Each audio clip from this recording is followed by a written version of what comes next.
বহু বছর পূর্বে নন্দনকানন নামে এক রাজ্য ছিল।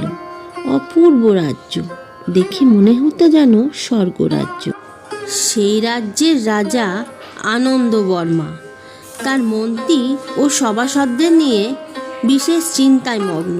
আর সেই রাজ্যের রানী হলেন শতরূপা, তার দুই মেয়ে, আলোকনন্দা আর মহানন্দা। আসলে আলোকনন্দা হলো রাজার প্রথম পক্ষের স্ত্রী, তিনি গত হয়েছেন।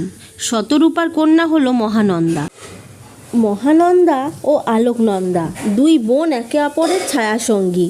দুজনের মধ্যে বয়সের পার্থক্য খুব একটা নয়, 1-2 বছরের। দুজনে রাজউদ্যানে খেলছিল, গল্প করছিল। কিন্তু এমন সময় হঠাৎ এক বিপদের সংকেত পায় তারা। চারিদিকটা অন্ধকারে ঢেকে যায়।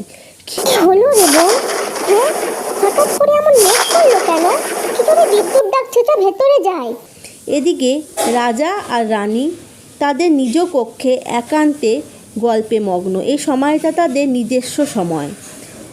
অন্যদিকে মন্ত্রী ছুটতে ছুটতে আসছে। মহারাজ, মহারাজ, বিপদ ঘটেছে মহারাজ, মহারাজ, মহারাজ, মহারাজ, বিপদ ঘটেছে মহারাজ। প্রহরী, মহারাজকে এখনই ডাকো, বিপদ ঘটেছে, ভয়ঙ্কর বিপদ, মহারাজকে এখনই জানাতে হবে। আপনি জানেন না এটা মহারাজের একান্তের সময়, এই সময় তাকে বিরক্ত করা যাবে না। আপনি চলে যান এখান থেকে মন্ত্রী।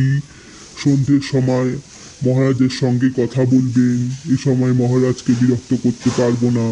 কিন্তু মহা বিপদ ঘটেছে, তুমি মহারাজকে জানাও। শোনো, না হলে বিপদ আরো বাড়বে, মহারাজ পরে তোমাকেই দোষারোপ করবে। আমি মন্ত্রী এই রাজ্যের, আমার কথা শোনো, মহারাজকে জানাও, ভয়ানক বিপদ ঘটেছে, ভয়ানক বিপদ। মন্ত্রী আর প্রহরীর মধ্যে বচসা চলতে থাকে। এমন সময় আচ্ছা রানী, বাইরে একটা বচসার আওয়াজ পাচ্ছি। আমাদের মন্ত্রীর মধ্যে আর প্রহরী, কি নিয়ে বচসা চলছে? তুমি শুনতে পেয়েছো? বাইরে মনে হয় কোনো কিছু নিয়ে বচসা চলছে। যাই, আমি গিয়ে একবার দেখি কি হলো হঠাৎ করে। এই সময় তো ওরা জানে আমাদের একান্ত সময়, এই সময় তো বিরক্ত করার কথা নয়।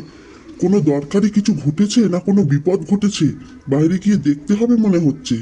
আচ্ছা, তুমি এখানেই বসো, বুঝলে? আমি বাইরেটা গিয়ে দেখি কি ঘটেছে, কে জানে আবার কোনো বিপদ আপদ হলো নাকি।